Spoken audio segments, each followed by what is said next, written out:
So it's really, really nice. As you can tell, everybody, those of you that haven't been on, there's some regulars in the house. And my excitement is because this is actually the first talk of 2024. And please God, may it be a good year. And I think Richard will be able to share some of his wisdom about the numbers around 2024 a little bit later. Just a really hearty welcome to all of you, and most importantly to Richard for joining me this morning, I nearly said, this evening in the kitchen. I'm delighted that you are starting the first talk this year. Richard, I met many years ago, and I felt very lucky to have a reading with Richard years ago. At the time that I had it, it was so necessary and such a transformative time in my life. An expert in numerology, family constellations, a multitude of esoteric teachings, and your knowledge expands wide and far. So I am delighted that you're going to be sharing with us where your interest in all of this started, and maybe some insights into the wonderful world of family constellations and numerology. So welcome, Richard. Thanks, Elaine. Good to see you again. Thanks for the invite. Always enjoy sharing my work with other people, so thank you for the window. Oh, only my pleasure. So I wanted to get started with just checking in with you and asking you where this journey started. I know there are a lot of us in the house that do have an inkling about numerology, family constellations, not as much. But before you go into it, share with us where the journey started into the esoteric teachings, because I know that your first career was actually in film, much like mine. Yeah, indeed. Okay. Yeah, well, I was brought up a Catholic, so I had the traditional Catholic upbringing, but started to question that in my teens. So I started exploring different religious disciplines. First of all, the different Christian religions, because I thought one of them might have the answer. I then started exploring comparative religions, enjoyed Buddhism, did mission social Buddhism for quite a while, dipped into everything as it came along. So started in my teens already, and picked up from when I was around 21. I just started reading everything that you could find on alternative subjects. Back then, there wasn't much around. I'm ex-Joburg, so we were up in Joburg, and there was the original little Aquarian bookstore in Hillbrow. It was a funny little bookstore. I remember. You remember it in Hillbrow? And all I had really was some of Alice Bailey's stuff, and some of the Theosophical Society stuff, the original little blue books. So you'd go into the back in this stuffy little area and just hope your Catholic priest didn't see you coming out with these evil books back then. So yeah, it started in my teens, just exploring it, and we're actually really lucky tonight to see our Gregg English is online. Gregg's been my friend for about 56, 57 years. Wow. So Gregg's witnessed a large part of this journey, shared a lot together. So yeah, then things started to open up, you got Deepak Chopra's stuff coming out and Gregg Braden's stuff coming out, and it got really exciting. You could start talking about these things to other people, because it was a no-go area first when I started. And I think the driving force was the know yourself impulse, because I had a very aggressive streak in me, which manifested in some pretty unpleasant ways over the years, road rage and nearly cutting a guy's throat open with a machete in Israel when I was working on a kibbutz there, where Gregg was with me for a while. And so I was always seeking, the answer to this aggression, because I didn't feel like an aggressive person. I felt like a good mensch, but this side of me would pop all the time. So that's where it started. started with traditional psychology. I think I was about 13 the first time I went to a traditional psychologist. So, so this aggression, which I hated and was trying to get rid of, turned out to be my best teacher at the end of the day, because it took me on this incredible journey of exploring all these different modalities as they came out. So then I moved into television. I was very lucky to get a job in television. Well, I was in film originally, and TV hadn't started yet. And I was very lucky. I started off with a chap called Adrian Steed, who some of the older people present tonight will remember. He used to read the news. He had a film production company and a studio. So I was very lucky to be introduced to film and radio, and to meet all the big names at the time. All these people I'd heard, Mark Saxon and Sergei Gurulko, and Taxi, and all these people, to meet them and see them recording these programs, and to learn how to shoot on film. And then I became an editor, film editor, because the editor up and left one day and went to Hollywood. He got an offer, and Adrian said, "Well, here's the film, here's the bench, see what you can do." And I sat down, and it was one of those things that just clicked. It was one of those things I was born to do, tidying up stuff and making it neat. And so yeah, I was on the bench for a couple of years. Then TV started, and I joined TV, and I worked a lady called Donna Wurzel on a program called Women's Today. It was really interesting, getting deep insights into women's issues with her and a lady called Carol Charliewood. I'm sure the older ladies will remember those two ladies. And then I went on to a current affairs program called Midweek, which was the carte blanche of the day. So I was on that for 4 years, which was really interesting because we got to film all over the world, troubles in Ireland and those sort of places. I was on it for 4 years, and we had 54 programs chopped in those 4 years because they were too honest, and the SABC, which they said wasn't controlled by the Nats, absolutely was. And so it was interesting to come up against that censorship, of putting out the real stories about South Africa there. But a wonderful opportunity. Met lots of famous people, prime ministers and movie stars and pop stars. But the current affairs stuff gets very heavy after a while. So I moved more into entertainment journalism for Review Plus and Front Row and those sort of programs on Mnet. Worked a lot with Barry Ronga and Kanye Lomamkize and Penny Smythe and those sort of people. And it was much nicer, flying off to Hollywood and doing a press junket and filming the theater in LA and London, and meeting really interesting people. And then did corporate videos on the side to make some real money, because you didn't really make money in television.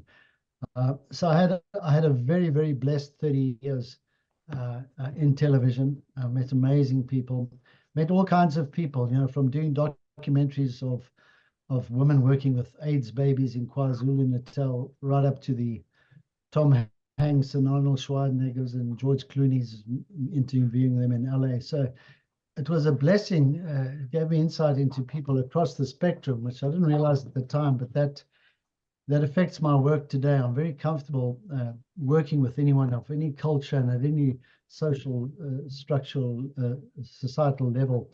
So it's definitely influenced my work. And what was really nice was, because I'd been studying this stuff on the side, it was my real passion. Once the big names started coming out, Neale Donald Walsch and Deepak Chopra and Di Cooper and David Icke and those sort of people, they asked me to do the background story or the interviews with them, because they said, "Look, Richard knows all this weird stuff, let him do the story." So my passion and my career came together. So I went over to Seattle and filmed Ramtha School of Enlightenment, first TV crew that had been allowed in there in 10 years. And those sort of things. And I started doing Monday night circles because people started getting interested. "Rich, what's this weird stuff you studying?"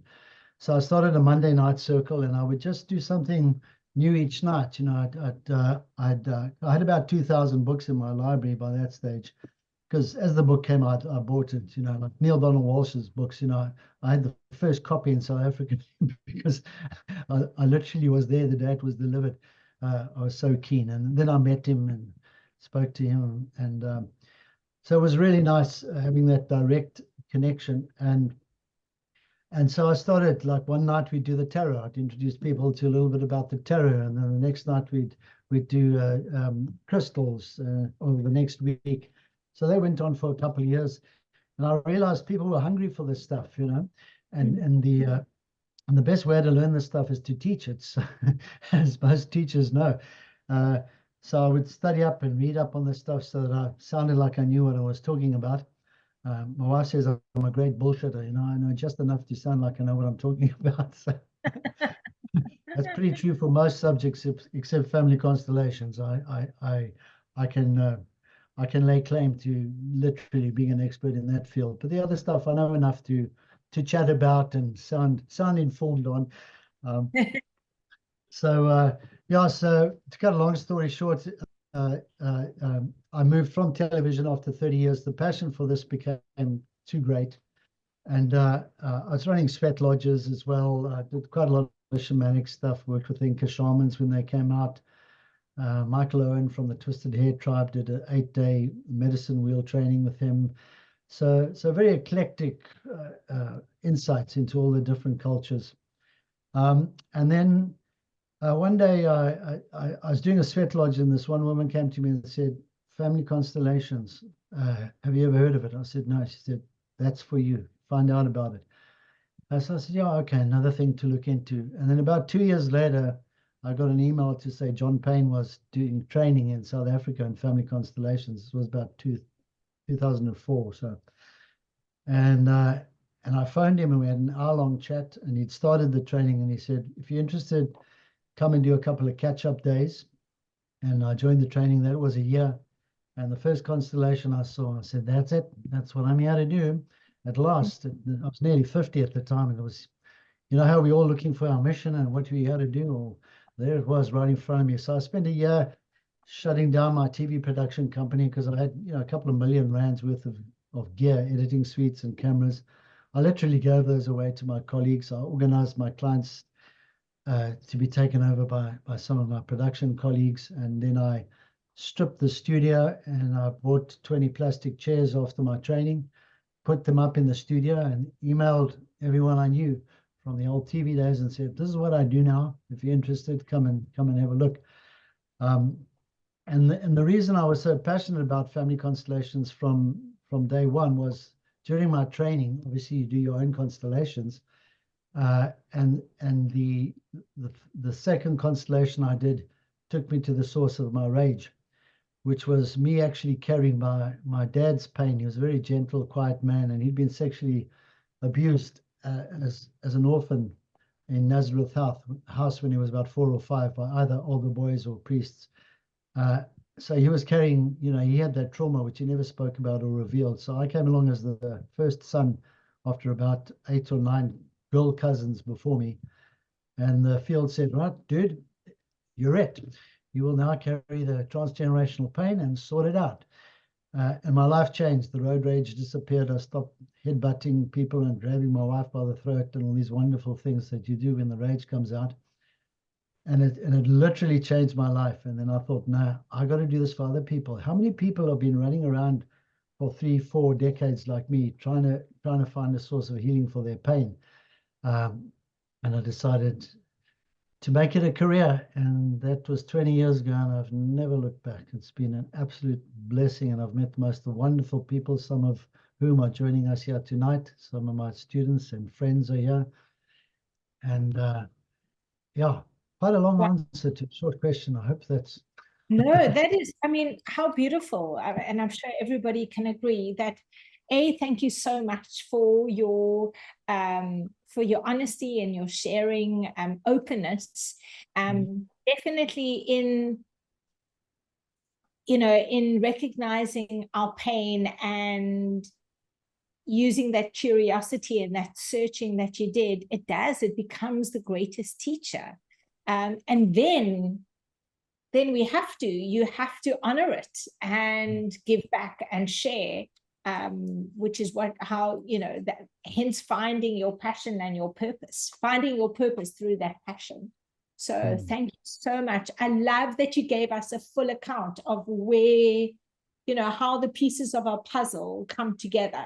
Because I think, you know, we can often look back and reflect on our life, and there's all these different things and parts, and they can seem such a contradiction, but actually every single puzzle piece makes perfect sense. I can really relate, because I actually started, as you know, in film myself.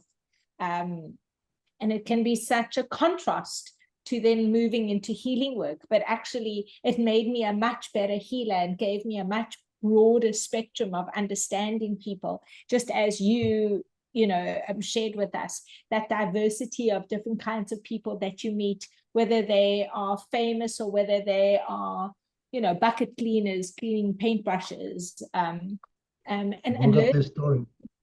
Yeah, absolutely. And you know, at the end of the day, we are human, so it doesn't really matter how many zeros are, you know, next to your name and your bank account, or at the end of the day, our emotional thread and our human fiber connects us. So I love that. I love the context that you brought forward with. So thank you for that. Can I tell you a quick little trick? I learned not to be overwhelmed by all these famous people you meet. I just used to imagine them squatting on the toilet, you know, because we all have to take a dump, and really that's a great leveler. So there was no in scraping when I met famous people. Totally. I hear you. You know, for me, what was always interesting is, because of the position I was in film, I did scenic painting, which is, I worked in construction, I worked in a couple of movies, and so you meet some famous people. Really what I do, climbing a ladder and, you know, making the sets, making the walls look, one surface look like another, and there's a lot of artistry in it, and I was quite good at it. But really, the anyone famous had nothing to do with me. But if they could just, like, if they landed up being polite, saying hello, I thought, oh, there's a mensch, you know, it doesn't matter who you are. If you know, if you can greet the person at the bottom of the ladder, I thought, oh, that makes you quite a. And there were some that were fantastic, and there were some I was like, you know, so it is a great leveler. I also looked like a paint truck had run me over, because I'd be wearing, you know, shabby clothes full of paint. My nails were dirty and I was in plaits, because, so it is a great leveler. And it was quite funny. I'd be standing, you know, after work, and I'd go to the grocery store, and I'd have my paint gear on, like really like broken jeans and a t-shirt and full of paint, sometimes even on my face. And you could see people sometimes literally taking a step back, as if the paint on my clothes was going to jump on them, you know. And I think, yeah, and if I put on a dress and wash my hair. So it does give you a perspective. Absolutely. Share with us where it grew into. So at this point now, you've opened and started your new career. You've studied with John Payne. And it moves into, you've brought together quite a few modalities. Where did it start really coming and sitting as a unit, if you know what I mean? No, I do. That's a good question. You know, the synergy of all these different bits and pieces. I thought I was going to go body work first of all. So I studied reflexology and qualified in that, and aromatherapy. And then I just thought, I can't see myself massaging people's feet, you know, for the next 30 years. So I was more interested in the minds. And my brother is a psychologist, you know, and I've got the psychology books, and I've dipped into that, and I got the basics, but it didn't feel right to me. You know, there was so much interesting new stuff coming out in the 70s with the primal therapy from Arthur Janov, and transactional analysis from Byrne and Thomas, and holding therapy, and I mean, there was, you know, Virginia Satir's work on family therapy. So there was so much rich, new, interesting stuff coming out, that it seemed to me that the field was changing. And I'm not an academic, haven't been to university. Everything I learned is like, you know, at the coalface. So the new stuff that was coming in intrigued me more, and it was very accessible, and you didn't have to go study it for ages. I gravitated more towards the mental side of things. How do people's minds work? And then that takes you down to, it's actually all about the heart, you know, so one of the really big influences on me was Drunvalo Melchizedek's work with the Flower of Life, because in the 90s, these VHSs, you know, for the young people, these were, you know, before digitization, they were tapes we used to watch, where we had these VHSs of him doing a 27-hour lecture on sacred geometry and the ancient Egyptian cultures and all that. And it was the most riveting, fascinating material I'd ever heard. I was sitting there with matchsticks under my eyes because I just couldn't stop. I would fall asleep, and then the next night come back and rewind and listen to it. Fortunately, he published books of it later on. They transcribed it, so you can get them in book form now. And having failed matric maths at school, it was fascinating to suddenly be discovering the magic of mathematics and numbers. And you discover very quickly, as the great artists did, that maths is in everything. You know, the great God, goddess, designer, whatever you want to label that consciousness we come from, if anything, they're a brilliant mathematician, you know, as Nikola Tesla well knew. So I got interested in numbers, and then a synchronicity was well at work. I met Doug Forbes, and he got this formula he called the Human PID Code. And his publisher asked me if I could co-write it with him, because I'd written scripts. I wrote all my own scripts, my TV programs, so writing was quite easy. So I took a sabbatical, and we published the Human PIN Code. And that really took off. We sold about 26,000 copies in this country. 5,000 is considered a bestseller in this country. Can you believe it? So we sold 26,000 copies, and that kind of put me on the map as a numerologist. And then I found the system wasn't accurate from my experiences with my case studies. So I put it aside, which is really hard because people were calling for bookings, you know, and that sort of thing. And I'd left TV now, and I was in that training period for Family Constellations. And I was sitting there contemplating one day, and this system was downloaded into me. And what it did was it brought together numerology, because I'd studied the different forms of numerology, the Chaldean and the Pythagorean, and it put numerology together with the Merkabah, which is the star tetrahedron, right?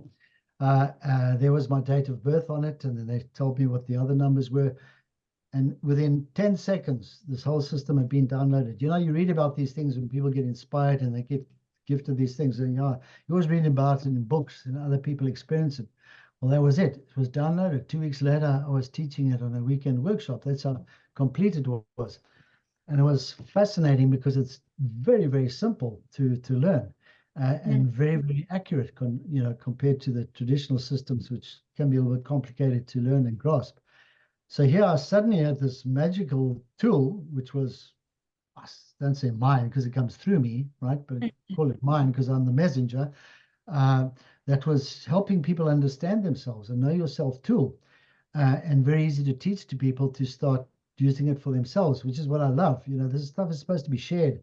You know, this stuff of holding on to information and charging a fortune to pass it on to other people has never really sat comfortable with me. So I do these workshops, teach it to people, take it, teachers, life coaches, HR people, PR people, psychologists. They're all using it now. You know, it's 20 years on, there's thousands of people that have learned it, and it's so quick and easy, and you can use it as a sort of a pickup line as well. You know, if you want to, you meet someone you fancy, and what's your date of birth, and you do a little reading for them then, and it's so interesting. You know, it hooks them in because it's so accurate. But as you work with it more and more, you realize it goes down this way as well, and you can really pick up some very, very deep patterns. So it was beautiful at that level. It's nice for guys that are a little bit scared of the therapy and, you know, snot and trana stuff that Family Constellations often brings up. So it's often a nice entry point for the guys. And then I started seeing patterns. Once I'd studied Family Constellations, I started picking up patterns in the systemic tendencies and patterns and entanglements that I saw coming up in the numbers. So the two started to dance very beautifully together. So those have become, you know, I've done the EFTs and, you know, and the pranic healings and all those different things that you pick up along the way. So I've got them there as tools. You know, if a client comes and they're highly charged, we'll sit and do a couple of rounds of EFT just to stabilize them. We did the TRE. We hosted the very first TRE workshop up in Joburg when Melanie Salmon first brought it to South Africa. We had the first 2 weekend workshops at our premises in Joburg, so we were involved with that right from the beginning.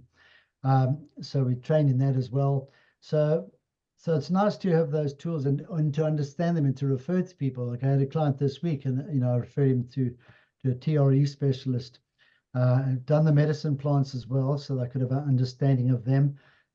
Also to advise people whether I think it might be helpful for them. But essentially, I book people for either the family constellations or the numerology. The numerology is fantastic for relationship counseling, because what it does is it shows you how each person is programmed individually and what happens when you bring those two programs together. And it's transformative.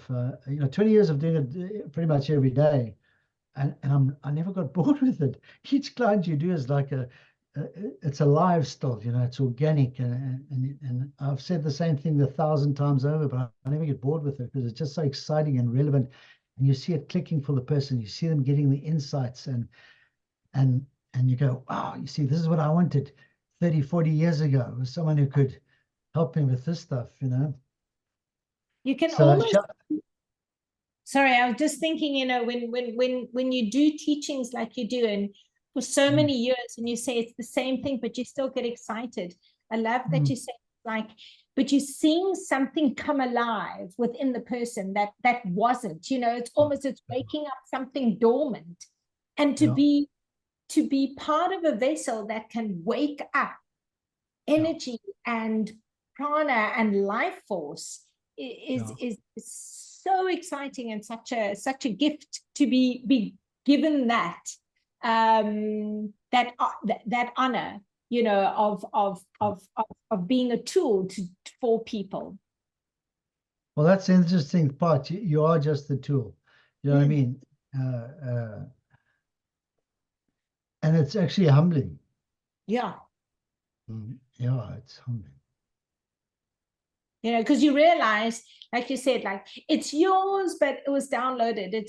It's actually you are the conduit, and just stay clear so that one can be a clear conduit, and let it move through you. Well, I asked, because I had to leave TV where I was earning quite a good salary, and I had regular clients at Mnet contracts.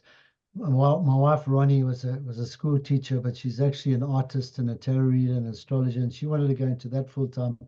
So we both left our careers in April of that year.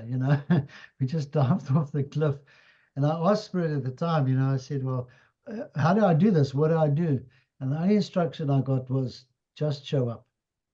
Just show up. We'll do the rest. And they did. Love that. It's something that I understood when I was painting. I worked for years, as you know, I told you, in film, and I was a scenic painter. And there was one year I took off on a sabbatical to just paint. One of my fears was where to start. And so what I did is I would sit quietly, and what I realized is I had to just show up. So I have this Virgo thread in me. I'm not a Virgo, but I have a Virgo thread, which is so helpful. It just keeps me very organized and orderly. And I would clean my space, get to my canvas, make sure my paints were all in order, and I had my back brushes and my buckets and my colors, and make it inviting. But I had to show up. That's all I had to do. And honestly, I can't really tell you like how exactly it would start, but the minute I stood there with everything in order, they would take over. So that showing up is key. It's absolutely key. And it leads to a topic of, I think there's so much we often, and often disease, when it comes up, it highlights us not showing up, and it asks us to show up. And the other thing that that hits you sooner or later on the journey is that because I asked again, you know, I'm not really a good meditator, so I do a kind of a pondering, contemplative thing, you know, using the mind to drop in. And I was asking them how to do this, and they said to me, use the tools and techniques and insights that we've sent your way to help people to empower themselves. Do not give them the answers. Let them find the answers for themselves, because they have the answers within them. They have the power within them. Just be a guide, just be a facilitator. That's why I don't really like the word teachers and healers, you know. It's a facilitation. It's a walking next to the person and guide them to finding those answers and those powers, which was really hard for me as a numerology 1, which is a bloody control freak number that wants to be right all the time and thinks it knows everything. So that's a work in progress, okay? But that's what makes it interesting. We're all still here because we are works in progress. Yeah. Otherwise, we would have left for the next phase and stage. So it's like the classic: the more you learn, the more you realize you don't know. You know. Don't know exactly, exactly. And I mean, you know, definitely, like you say, to you know, for lack of a better description, but a good teacher is someone that shows people how to teach themselves, how to stay curious, how to keep on asking questions, you know. Yeah. So stay curious. Yeah, that's one of Richard Schwartz, you know, the IFS guy. That's one of his things. Big on that. Stay curious. Yeah. Yeah. So you know, when you watch, I remember going to see the Dalai Lama, and you know, if anyone had ever met Mandela or saw him speak, there was this sort of, with both of them often, you know, and sort of masters like that, there was this sort of delightful, effervescent, childlike quality of curiosity, and it you know, I've also often felt like it just translated to it. There was always this curiosity, this and it feels with the energy of the word, has the feeling of, instead of sort of inquiring mind, curiosity has a lightness to it, like children who aren't judging, they're curious. And if we can sort of connect with that thread within us, it keeps you searching in wonder, in delight. And I think that's a very powerful healing tool that can help people find answers. And in numerology, that would be the 9 in someone's chart, right? So if they had a day, month, or year with a 9 in it, my wife's a 9 in the home, September. And so that offsets my sort of Saturnian tendencies, you know, because she keeps me young, likes to play the fool, and that obviously it irritates the hell out of me some of the time. But we realize that that's the thing. It keeps her young. It keeps her art young and vibrant. So it's really quite a blessing in a way if you've got a 9 in your chart, because it makes it easier to connect with that childlike energy. Yeah. I think I have 2 9s. Oh, okay. Right, you're safe. You'll always look and act younger than your years. So get a toy boy. Well, my boyfriend looks younger than he is. So share with us, because I'm so curious. And I know you've spoken about, but go into, if you don't mind, the technique of family constellation, because I think it's lesser known than numerology. I understand, and coming to you, numerology, you present your birth chart, well, your birth numbers, whether it's the day, the month, the year. Family constellation, it's a different thing. Walk us through that process. Yeah, family constellations is a proper therapeutic tool coming out of the Gestalt school of psychotherapy, right? So basically, Bert Hellinger was the great German psychotherapist who evolved it and researched it. He didn't discover it. It was two American family therapists who stumbled upon it. They were doing play therapy and these sort of role play type things that you do in the Gestalt tradition. And one day, these representatives, these people that were playing parts, suddenly accessed information that wasn't known to the client or anyone else, and they stumbled upon it, and they were demonstrating this in London when Hellinger went across and saw it. And like when I first saw Constellations, I'm sure it was the same for him. He saw that and he thought, boom, this is it. So he went back and he started setting up in a group format, these family systems to see what would present, so would shape what shape it would take. So essentially what he discovered, and which has become the sort of model for the work, is that we think we're alone, we think we're making our own decisions, but the truth is that 90% of our decisions are subconsciously driven, and a huge percentage of those are driven by our hidden loyalties to our family system, those that came before us, up to 7 generations back. So what he did through the phenomenological approach, right? So he would set something up, he would see what played out, make notes, set it up again with different people, make notes, and see what patterns emerged, right? So he didn't work anything out. He let the field, the morphogenic field, show him what the truth was. And so basically the model he came up with is that you're connected to a group of people in a very real way, whether you knew them or liked them or not. So you and your siblings, whether they're alive or dead, so they would include abortions, miscarriages, and stillbirths. So you and your siblings, your parents, biological parents, their siblings, in other words, your uncles and aunts, and your 2 sets of grandparents are energetically connected, right? In a very unique way. And a lot of us are living out our lives. I gave you the example right at the front. I was carrying my dad's unexpressed anger, right? That would be a typical entanglement. So when you're doing this work, essentially how it works is the client will present with an issue, right? They would sit next to you in the circle and they'd say, listen, my dad and I never get on. We just don't talk. We've been at loggerheads our whole lives, right? All right, cool. Choose someone to represent yourself and choose someone to represent your dad. 2 total strangers would stand up, and then something quite magical happens.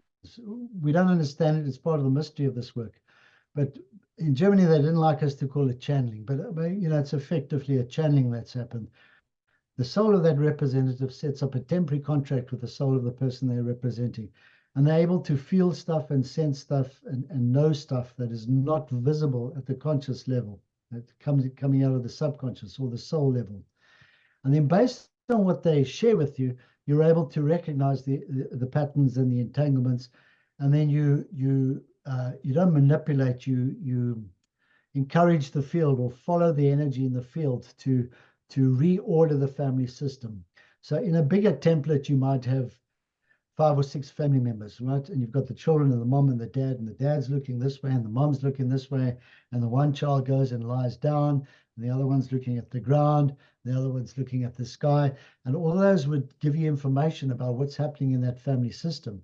So through the technique that we learned and developed, you reorder that family system to get them to be standing in the correct order that facilitates the flow of energy in a healthy way through that family, like two rivers coming down, one from mom's side and one from dad's side. So you sculpture it.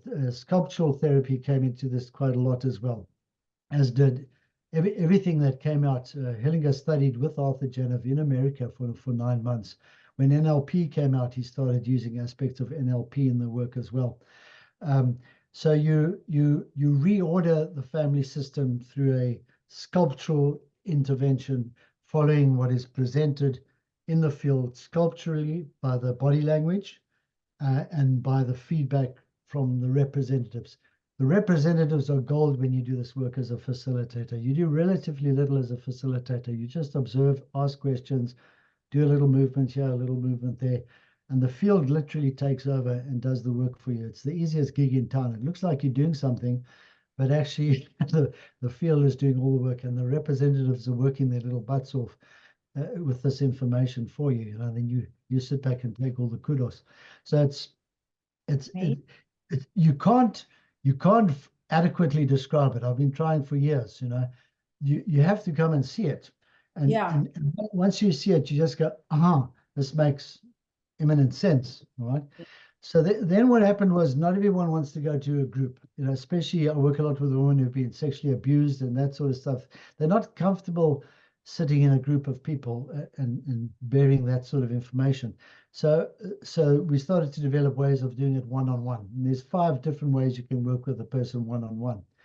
So you can work with dolls, placemats, all sorts of things. I work with gemstones, right? And the client will sit with you and you'll ask them the question, then they choose a stone for themselves, and then they choose a stone for dad, and then I represent the father. So essentially what I do is I split my energy.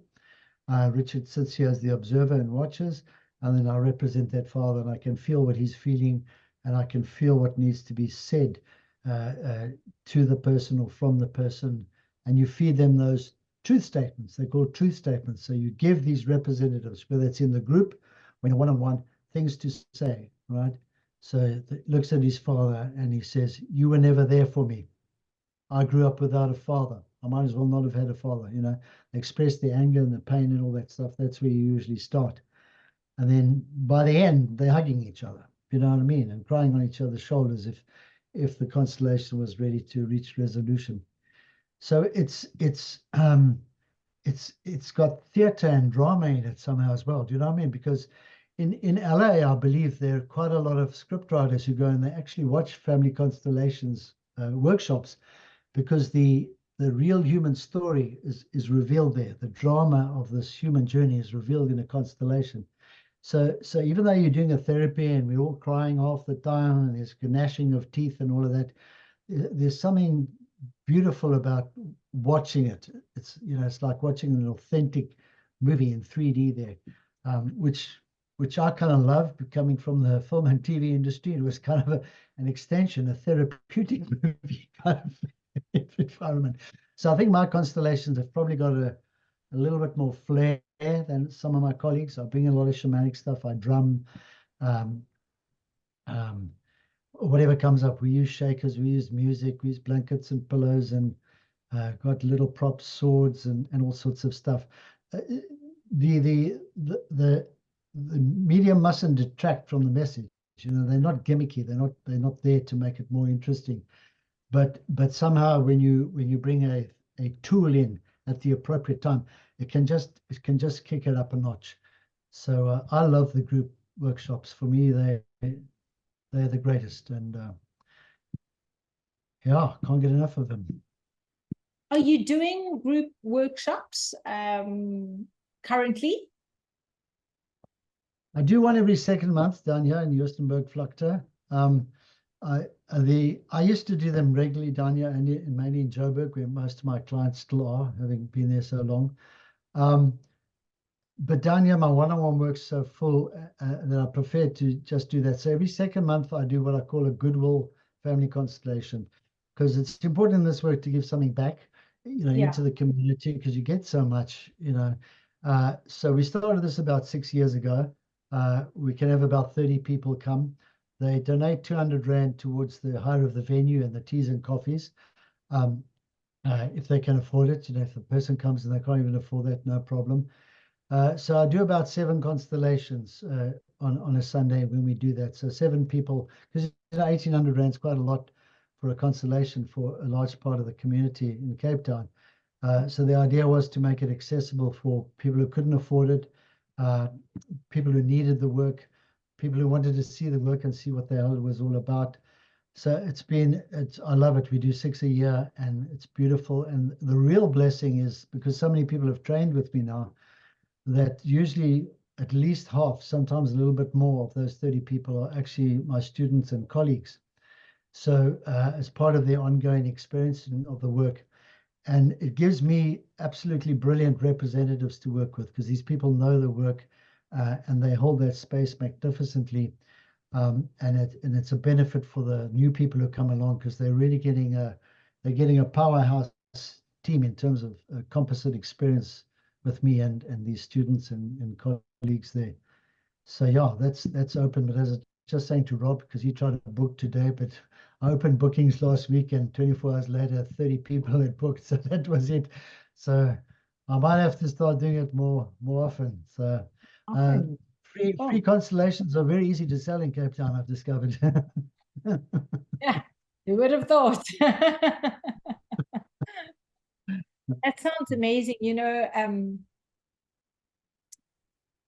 when you were describing using within the group and then having two people as representatives, I could just, you know, as an artist, everything's quite visual for me. So Sure. it's amazing. The minute they agree, they've agreed to a contract. And it's, you know, the power of what we think and what we say.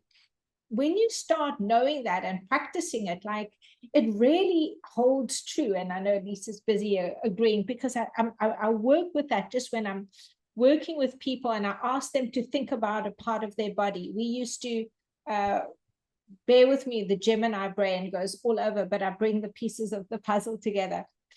When I was doing teacher trainings and was studying to, you know, you taught cues. When you're sequencing classes, which never really worked for me. I can't study, memorize things, but I can see a visual, look at it, and tell you what I'm looking at and where it should be in space and time.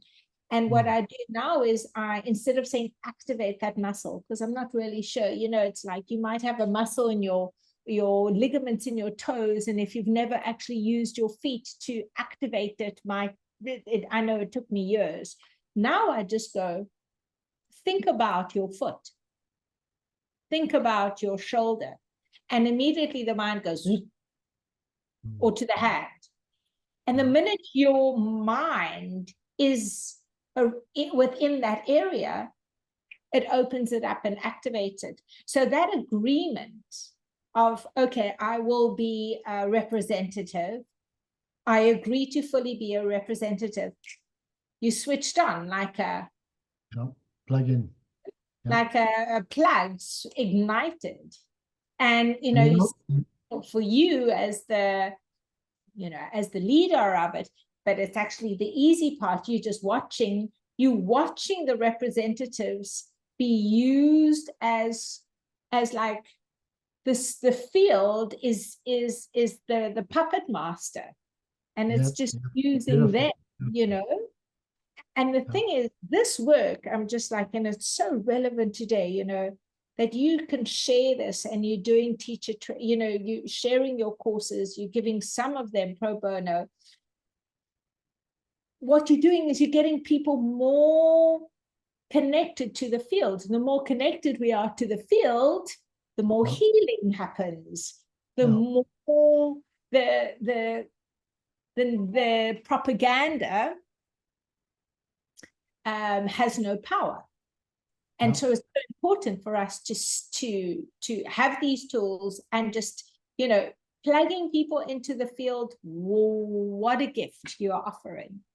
Well, you touched on some really interesting pointers there. So quite astute, actually.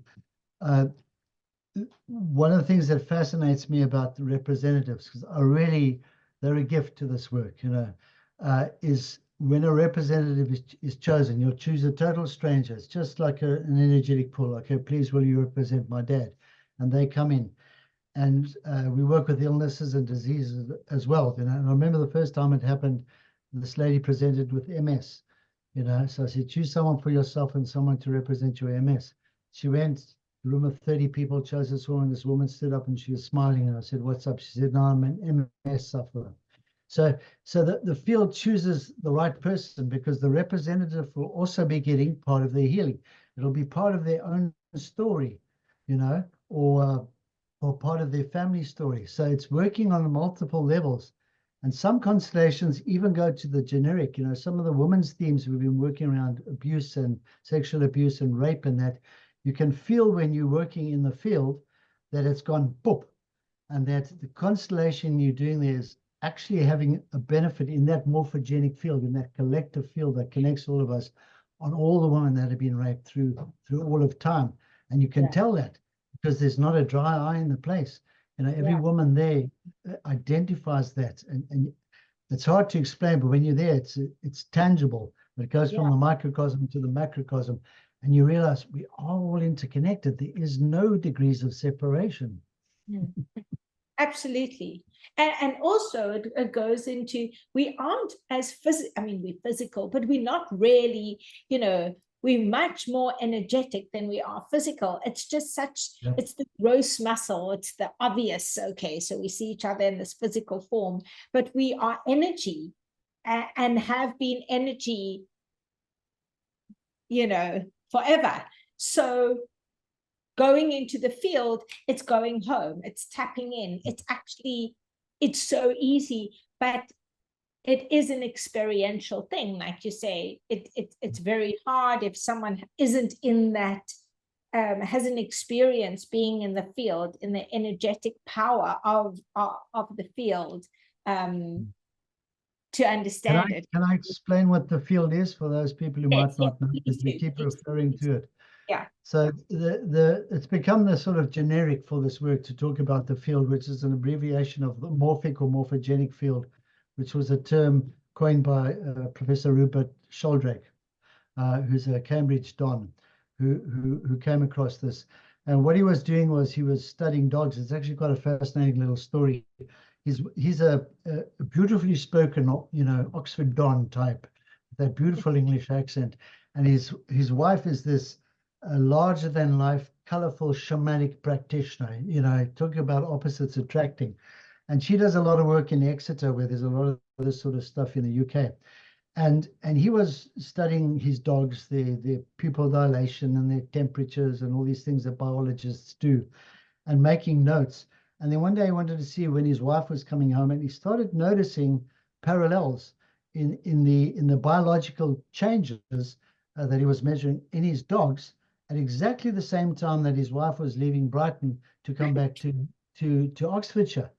So he started doing a little bit more focused way, and suddenly realized, so his first book, I think, was called How Does My Dog Know I'm Coming Home, right? Because and eventually the BBC made a documentary of it.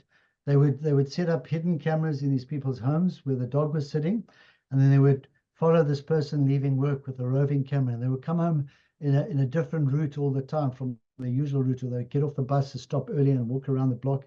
So they randomized it, and it's absolutely stunning to watch on a split screen, because this dog's lying there half asleep, and you see the owner walk out of the office door, and this dog sits up. It knows its owner's on the way home. It's incredible. So he then started studying herd animals, because you see all these bucks sitting there grazing, and then they look up, no predator, and they all head in the same direction. All those birds that fly together don't crash into each other. So he realized that there's these, what he called morphic or morphogenic fields that are species specific. And this is how they communicate to each other. It's a non-verbal communication, like the internet, you know. So, and then he went onto humans as well. And Hellinger was coming out with his ideas around about that time. So the two sort of came together in a beautiful synergistic way. And Lynn McTaggart, the doctor who sort of started pushing against the traditional medical establishment with her research, she researched it and wrote a book called The Field, where she did qualitative research into this phenomenon, and then did a follow-up book, I forget the name, where she researched it further. So between the two of them, the term the field became the generic for this energetic connection that we have between us, which the Aborigines call the dream time, the Christians call Holy Spirit, in Hindus call Indira's net of jewels, the Indians call it the web of life, the spider's web, the scientists call it the biologists call it the morphogenic field, scientists call it the 0-point field or the quantum field, and it's all the same thing. It's this energy field that connects us. So Hellinger essentially identified the morphic field of the family, what that energetic shape looks like. So that's the backstory to the term the field. Thank you for that explanation. That does put it very nicely into context for everybody. Moving on. So currently, where we stand, if I shift us to a little bit of a timeline now, 2024, combining the numerology and family constellations, how does it work when it's a more abstract, questions are posed, like what information comes through for years, for a specific year or for a specific decade? Okay, well, everything's patterns. Everything's made up of patterns, So my wife's an astrologer, so obviously astrology goes into much more depth and nuances. And it's more complex to learn and all of that. So in numerology, there's a couple of basics that can be useful, and the year cycle is quite useful. I don't, I wouldn't make life-changing decisions on it, but I filter it in a reading as additional data to use, right? So we each have there's 9 years, right? And they run chronologically, and they each have a certain energy associated with the archetype of that number. So 1 is a good year for new beginnings, because the original 1 was the only one, right? 2 is the partnership number, because then the second person came along, so there was partnership. So 2 is associated with partnership and caring and balance. 3 comes along and it's the divine child. It's the original creation template, 3, right? 4 was the first 3D structure, then 5, 6, 7, 8. So from the different forms of numerology, some take it from January to December as the calendar year. Some take it from birthday to birthday. I found it more accurate birthday to birthday. The idea being that the year gets born in terms of the solar cycles, but you're not born yet until your birthday in that year. All right. So I work it from birthday to birthday, which I feel is more accurate. So when you're doing a person's chart, you can do their numerology chart, and then you can tell them what year cycle they're in. And the way I describe it is, if you know what year cycle you're in, you know where you are on the wave. Right. So I'll give you some examples. So if you've got an idea for a new business or want to start a new venture or a new relationship, a 1 year would be good for that. Right. The 2 year, you usually find people are a little bit more emotional, because 2 is associated with water and emotions. A good year for partnerships, though, but they can be a lot more emotional. 3 is associated with fire and yang. It's a really good year to get busy. So you can look at a person's charts, and if they've got no fire in their chart, you can say to them, listen, you got some fire coming in this year, So it'll give you some extra fuel in your tank. Get busy, get your hands dirty, because it's only every 9 years you're going to have that, The 4 year is an interesting one because it's the testing year, okay? And there's mathematical reasons for all of this, right? So quite a lot, probably the biggest percentage of people who come see me for numerology are in a 4 year, because that's the year we get tested in, right? And the 5 years is a year of change. So usually after that testing year, I always describe it as saying, Spirit gets our attention to what needs our attention in a 4 year, because 4 is also a research number, a detective number. What's not working? What's not working in my life, my relationship? What's not working in me? And then in the 5 year, you make the appropriate change. Okay? Then things settle down in a 6 year, which is about family, friendship, love, community, romance, good year for getting married, having children, all that sort of stuff. Then a 7 year becomes more introverted, more retrospective. The 7 is the spiritual seeking number. So it's quite interesting to watch people move from a 6 to a 7 year, because they're sort of the life and soul of the party in a 6 year and socializing and having brides. And then they go into the 7 year, suddenly they go more reclusive, And then their friends go, what happened? We used to see you at these brides all the time. We don't see you anymore, because they're going sort of inward. And then the 8 year is the end of cycle year, which we're in now, which I'll elaborate on. And then the 9 year brings in the quantum potential of the next cycle. So if you want a very dramatic illustration, because that's for a personal year, for the global year, for all of us, it'll be a calendar year, because we're all in the same wave, right? So remember I said the 4 year was the testing year for us. Look where we were globally in 2020. That's a 4 year. we were tested to the hilt, the entire world, right? So that's a useful example to have now if people are skeptical. So was 2020 a testing year globally, right? And then the change started coming in, you know, in the year after that, the rebelling against authority and the deep state and all these things. So now we're in an 8th year. Buckle up, all right? Because the 8th year is the end of cycles here. You've already seen it starting in Europe with the farmers and all of that, right? So an 8th year is the year in which we look at to see if something's reached its sell-by date. What's got to go? You know, it's the spring cleaning year. Got to get rid of anything that no longer serves us. So they're out. Trudeau, all of these guys, all these charlatans that are running the show, Klaus Schwab, the WEF, all these people, Munda, all right, because we're in 8th year. Financial things are going to collapse. You can see the dollar's going to not be the reserve world currency this year. There's all institutions are going to start crumbling. It's the death. 8 is the death year. You put on its side, it's the infinity symbol, right? So things have to die. The season has to end for the new to be born and to blossom. So it's going to be a fascinating year as all these things crumble. And of course, Ronnie knows astrology, and she knows what's happening with Pluto and all these dudes, and that all aligns dramatically with that from I think next month on, March. Started already in January. Start in January, okay. The stars, the planetary stuff, all I don't know that stuff. That's her specialty, but it's all leading to major shakeup. So don't panic, just smile, because we've been talking about the age of Aquarius and these things changing since I first started studying this stuff 40, 50 years ago.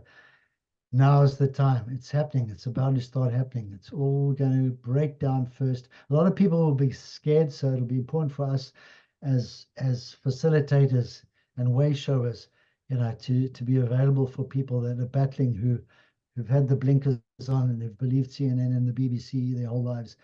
You know, it's going to be quite a trauma, quite a shock for a lot of people.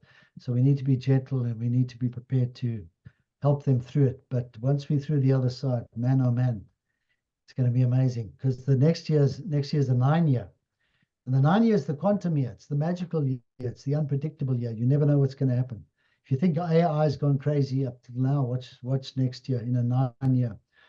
And to show you what the magic capability is of the 9, Nelson Mandela was a 9 personality. Richard Branson's a 9 personality.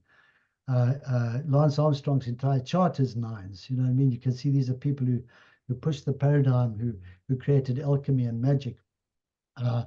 So we're in for a very, very interesting and exciting and terrifying 2 years in terms of the year cycles. Sure.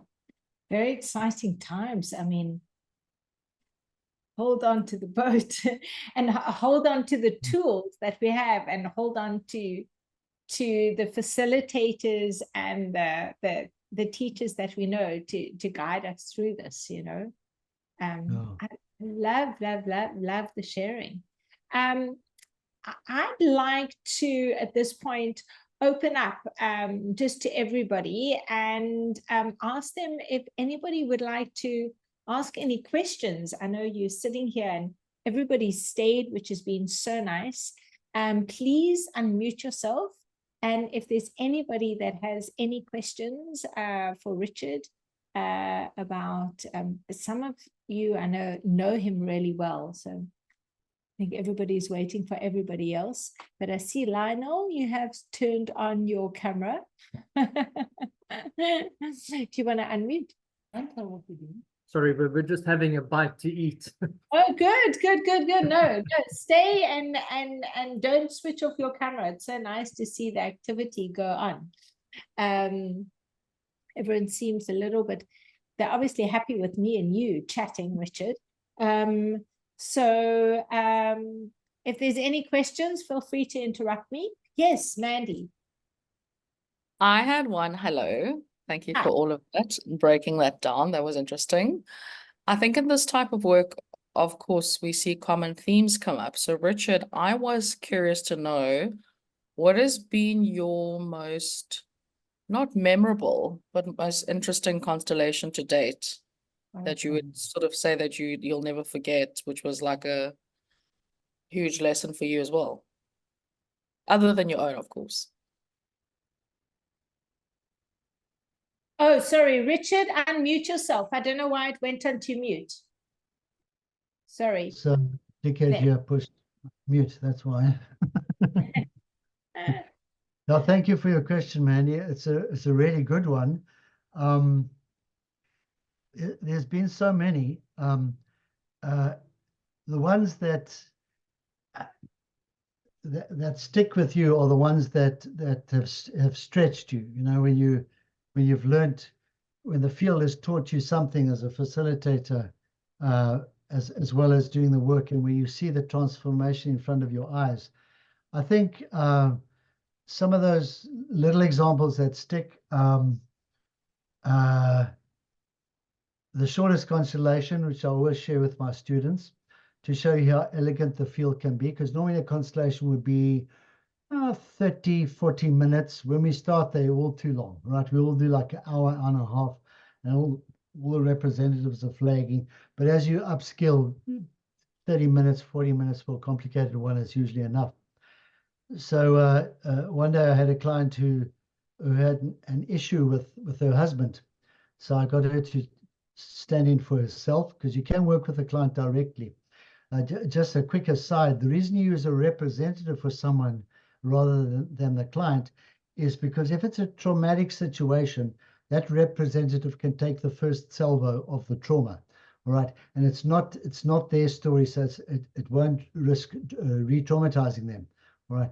So it gives one shield of protection for your actual client from any re-traumatization threat, and also gives the client the opportunity to observe, to witness his or her story, which is very, very insightful. It's the weirdest thing to have your first constellation and to see someone representing, and you go, is that me? Sometimes in my case, right?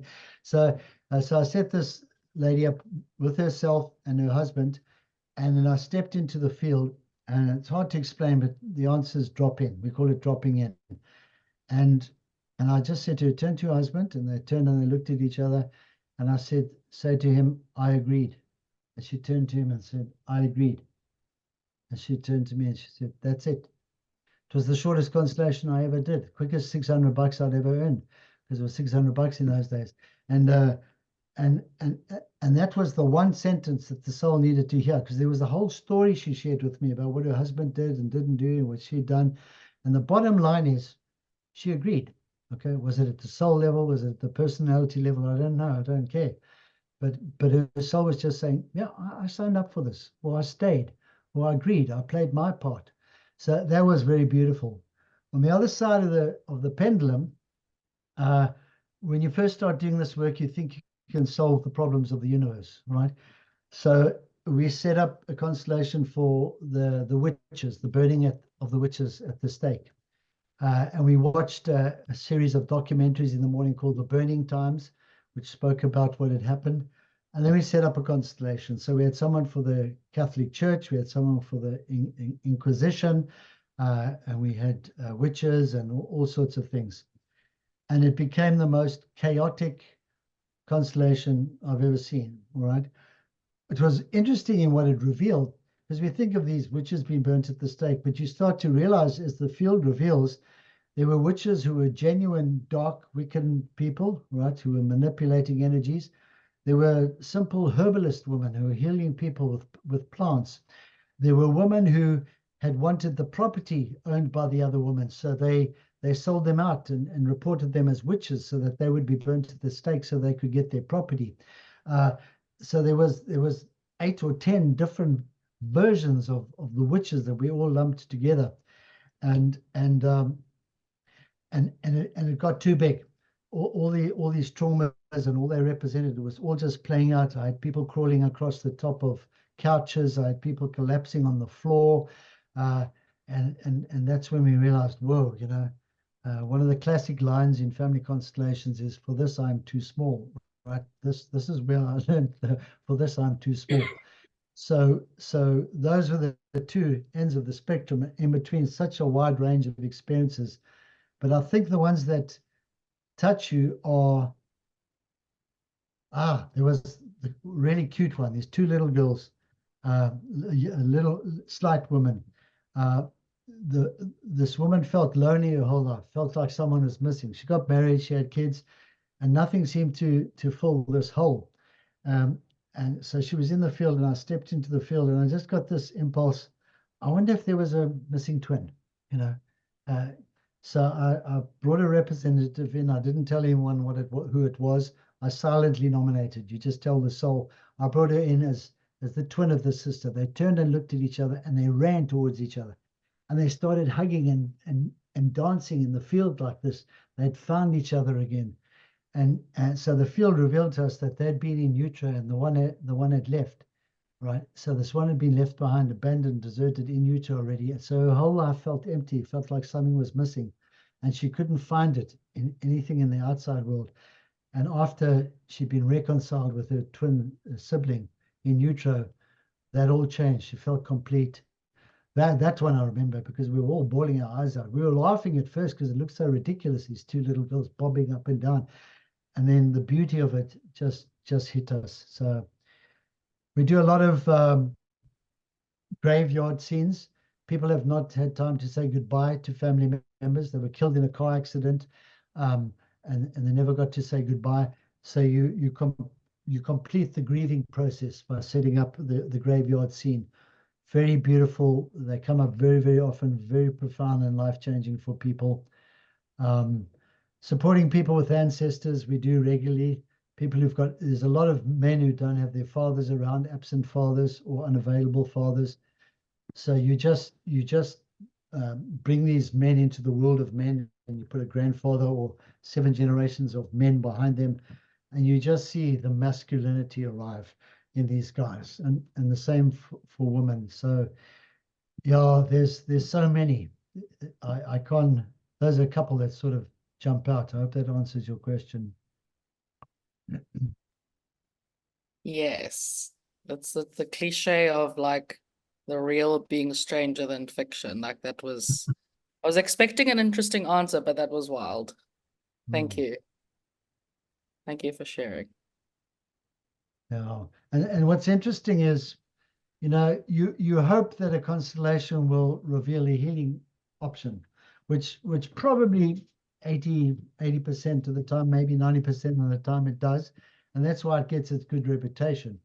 You know, I remember once a lady coming to see me here, and she hadn't spoken to her mom for 10 years. We literally did a 20-minute constellation here, and her mom phoned her the next day, you know, and said, "Kan ons praat met kind," you know, and she was in Cape Town, and mom in Durban, Joburg, flew her up, reconciled, you know. So you see magical, quick things like that. And you kind of hope for those more often, because it's just so joyful to see. But some patterns are more complicated and multi-generational, and the pollution, the contamination in that energy stream is so full. You know, I work with a lot of Jewish clients, and you know, the Holocaust is still alive in those family systems. You know, I had a lady not long ago who presented with late onset asthma at 36 or so, you know. So we went up the female line. If you're working with a female, usually the energy entanglements up the female line, with the male up the male line, not exclusively, but usually. So we went up the maternal line to grandmother or great grandmother, and she'd been gassed in Auschwitz. So she'd literally taken on the asthma. She'd taken on that feeling. It's called an entanglement, right? So we released that, and then I asked her if she knew by any chance her grandmother's date of birth, and she did, because she'd done the genealogy. And we calculated that her grandmother would have died at the age of 36 in Auschwitz.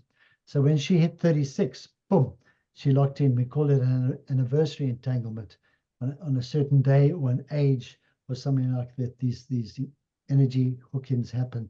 So those are also interesting case studies. Richard, I just want to ask, could you mention entanglement? And I'm kind of, for years, I've been toying with quantum physics. Do you have knowledge of, or are you connected to, you know, the work that's being done now on quantum physics versus everything else having always been like sort of Newtonian law, where we're bound by time and space? Because obviously this type of thing that we think we can't explain is now coming into the scientific realm in a more collective level, where people are actually acknowledging and studying it. So are you familiar with, like, I listened to Joe Dispenza's work. Actually had a constellation done. I just told my sister now that I didn't realize at the time was a constellation with somebody called John DeMartini, who's an author and contributor to The Secret when it came out at the time. Yeah, I met him. Yeah. Yeah. Yeah, good question. You know, that's what I love Gregg Braden's work, because he was one of the first to start bringing spirituality and quantum physics and metaphysics together. So yes, I've read lots of stuff in that direction. I'm not an expert on it, but it's quite clearly the way things are structured. And yeah, you mentioned Joe Dispenza. It's quite interesting. I'll name drop again because I did meet him at Ramtha School of Enlightenment. I was there for 3 days filming, and he was one of the interviews I did. He did a 5-hour lecture on the brain, and I remember it clearly. It was the most fascinating lecture I'd ever heard, and I remember it because I was busting for a pee, and I did not want to leave that lecture room because it was so fascinating, right? And that's when I first met him. Lovely, and it's been amazing to see how he's blossomed and grown and the unbelievable work he's doing. So he was a formative teacher. Yeah,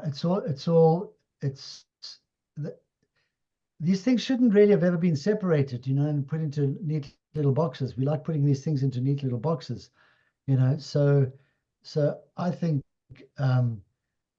scientists are moving towards spirituality, and spirituality is moving towards integrating science. You know, the church separated it because it was a threat to their control mechanism. You know, once the Romans hijacked the Christian church and made it, you know, a power structure. You know, the essence of it was all lost, and we're moving back to that now. So yeah, it's all quantum physics. It's Richard, as students of yours, I also just want to bring into the mixed internal family systems, or IFS, which is a fascinating area of family constellations as well. Maybe you want to share a little bit of that as well. Thanks, Jules. Yeah. So yeah, I love stories. I hope you don't mind stories, because the there's a certain lady who's online here. I don't know if she'd want me to mention her name, so I won't mention her name. But I don't like not to know stuff, because I've studied this stuff for so long. So if something comes along and I don't know about it, you know, the ego part of me has to quickly find it out. So one of my ex-students phoned and said, "Have you heard about IFS, Internal Family Systems, by Richard C. Schwartz?" No, I hadn't heard about it. So the email came in during the day. As soon as I'd finished seeing my clients, onto YouTube, watching Richard C. Schwartz's videos on IFS, Internal Family Systems. And then I asked this colleague and friend of mine, can we try this out? And we literally did our first little IFS that evening, having just watched a couple of Dick Schwartz's videos. And it's true as Bob, as the field works, the next morning, I do 2 IFS with my clients that have come for constellations, because it just worked. That's how the field works. It brings it to you when you're ready. So IFS is basically the understanding that we've got inner parts as well. In family constellations, you've got a thing called parts works, which is very similar. So we have these archetypal parts within us. They're all kind of dormant, and they come to the surface at certain times in our lives. So you'll all recognize that we got a judge in us, a judgmental part in us, right? And we got our classic victim, perpetrator, rescue archetypes. So what happens is, if you have a trauma in your life, one of these parts will come to the surface to protect you. So they're called managers or protectors. So they'll pop up. Say you're a little 5-year-old girl who's been molested, all right? Then this protector will come up, which will be a don't fuck with me, emotionally detached, cold part, all right? Protecting this little girl. And you can get multiple protectors as you go down through life. So Richard Schwartz, about probably nearly 40 years ago now, he discovered this, and he put it into a beautiful modality, which you can actually study online, which is what I eventually did.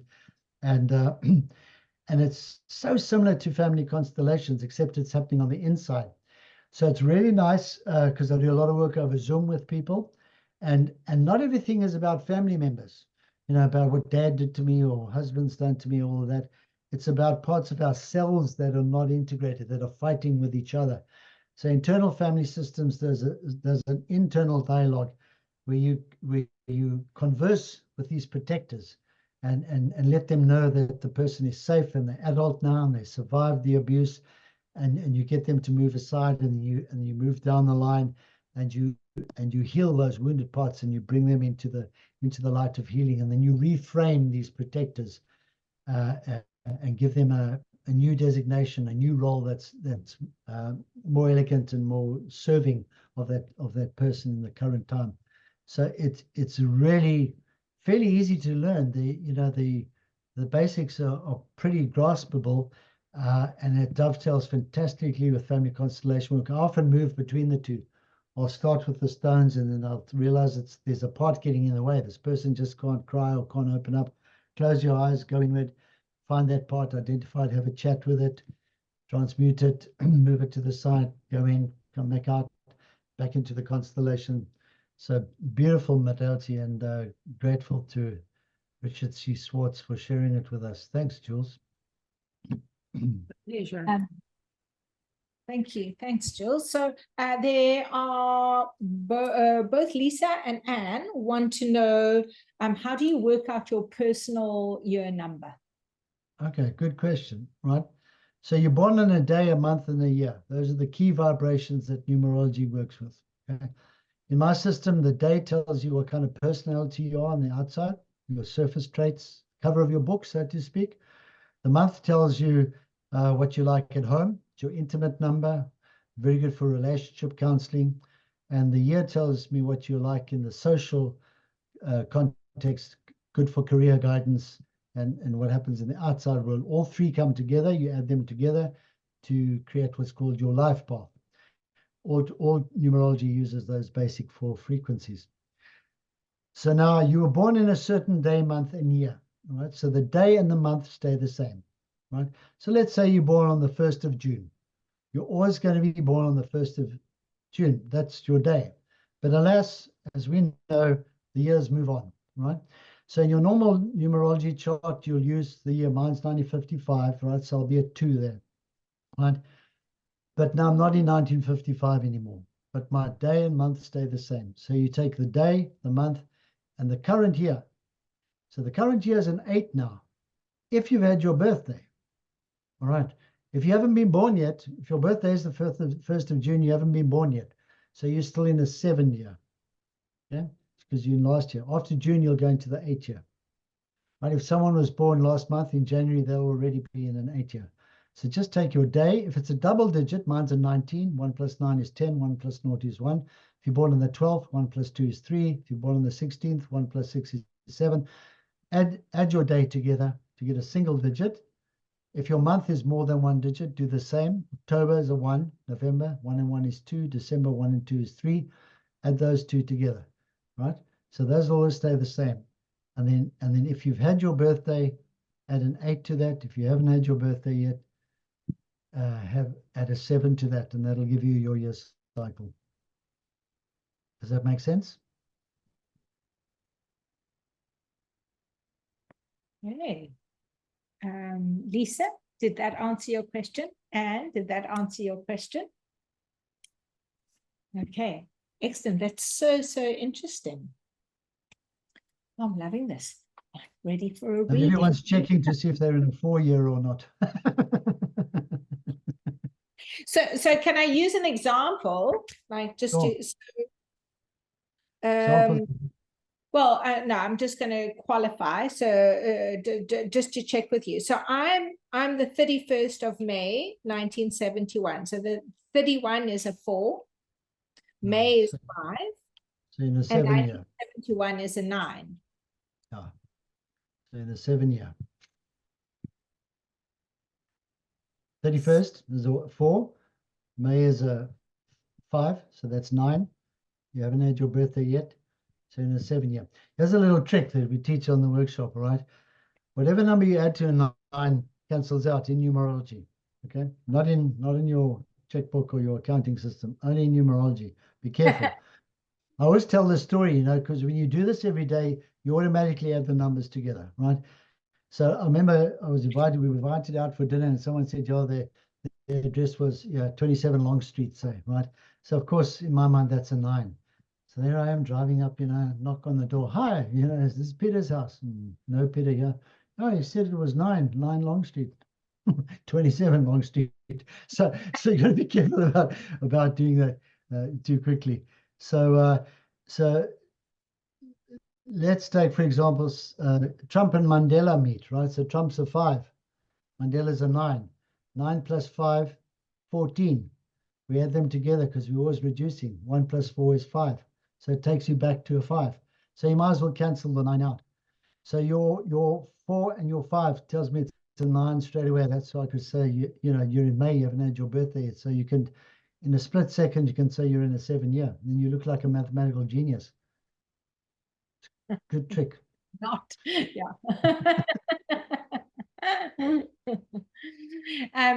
Anybody else got any questions?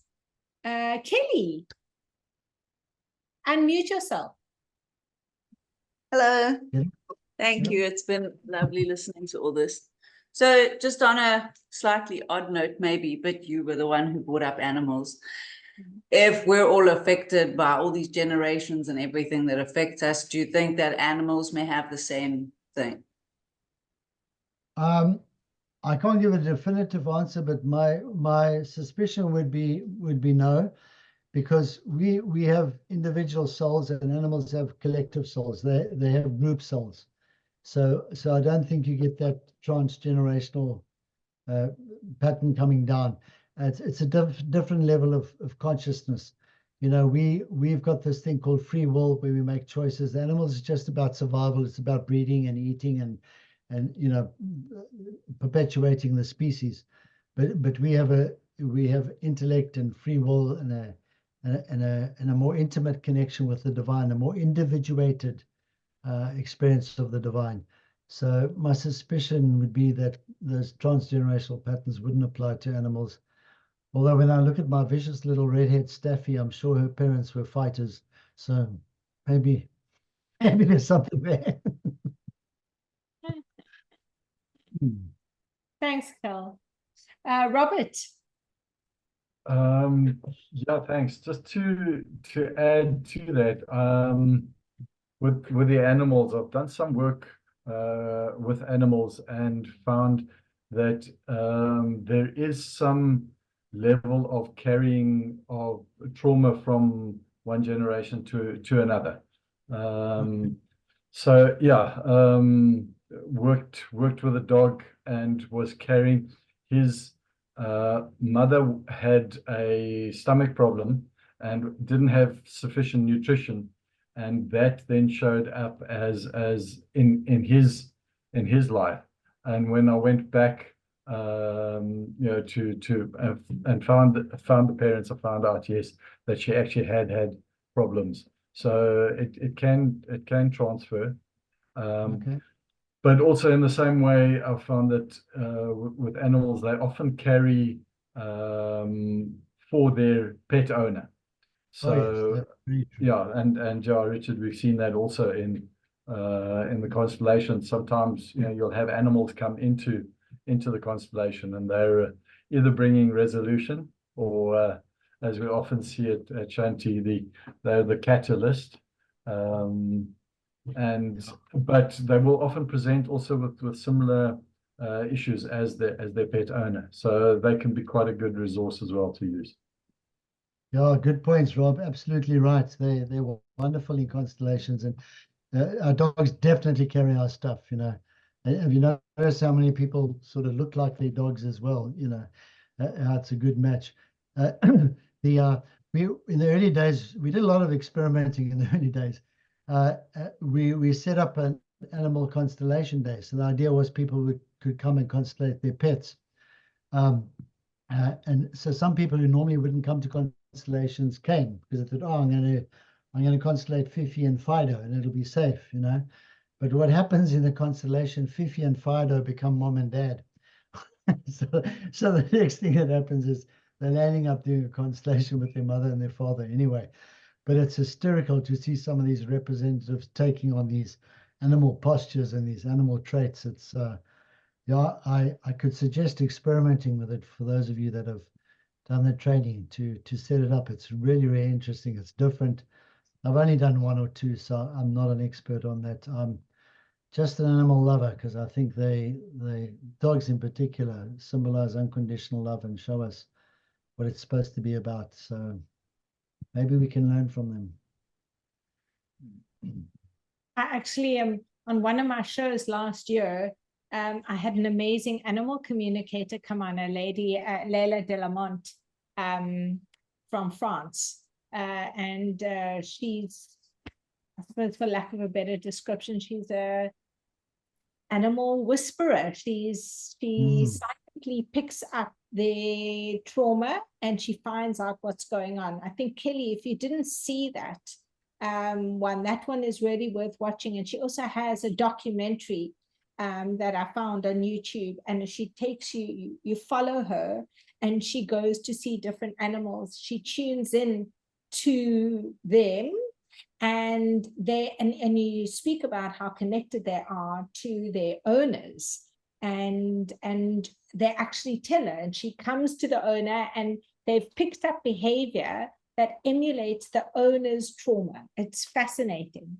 So there's definitely something in that. So that's a beautiful gift. My niece Kerry, Cheryl and her aren't on tonight, but she's an animal whisperer, and the dogs literally tell her what they need from the owner. It's quite staggering. So that is real. Sure, love that.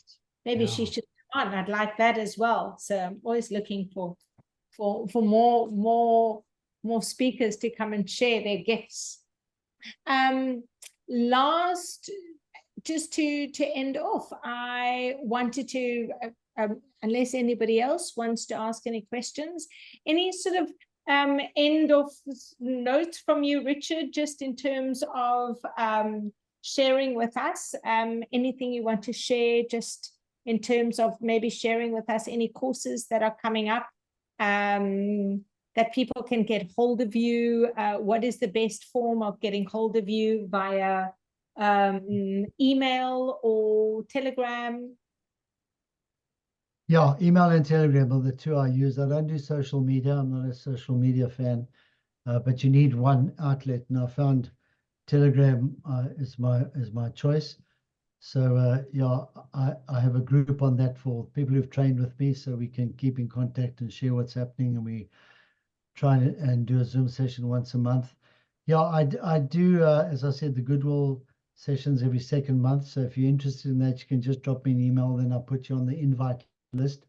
We are full for March, but that's the best way to see the work and introduction into it. And you don't have to participate. You can sit in circle, and if you're comfortable and you get asked to represent, you can represent. Otherwise, you can just say, not at the moment, thank you. And you can see the work. So your level of involvement is up to you. I teach the numerology here once a year, usually in November. We do it here at my home, and then we also link via Zoom to people all over the world. They do it remotely. I'm doing it up in Joburg next month, the numerology.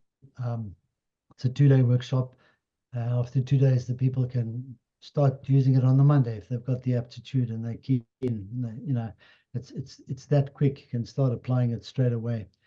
I also do a master class once a year. We started that 2 years ago for students that have trained, to teach them how to do it one-on-one work, because it's quite specialized, and my 5-day basic training didn't do enough depth into that, so we've added that to the curriculum. So the main focus is on family constellations, to be honest, because it's life-changing. The numerology I love, of course, it's helpful, but my real passion is with that. So down here, it's mainly one-on-one. Once a year I do the numerology, do the training in June every year. People come from all over the world. We had people from Jerusalem, the UK, someone's coming from the USA this year. So a lot of people come down from Joburg, obviously. That's basically it. So I have a website, familyhealingcircle.org, which sort of explains a little bit about what I do. Otherwise, you can drop me a message on Telegram. I don't answer my phone because it's too intrusive when you do this work and there's too much telecanvassing.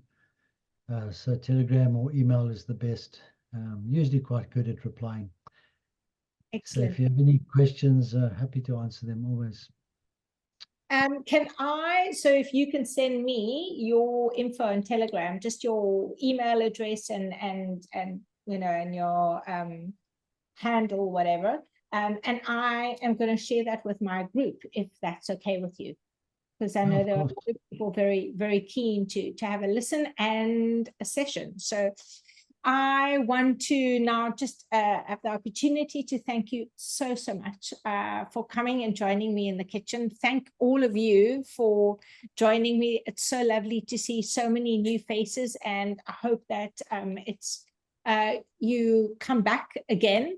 Next month, we have another guest speaker, Ayurvedic Dr. Vignesh, who's been on many times. But Richard, this was an absolute delight. I love chatting to you. I'm so fascinated by the topic that I'm going to look into some of your courses as well. And I look forward to coming to see you. So I'll get hold of you tomorrow and we can set up a date. So thank you from the bottom of my heart for joining this evening, and thank all of you for coming. Please come back again next month and stay in touch. Cool. Thank you. Thank you. Thank you, everyone. Thanks, everybody. Have a great night.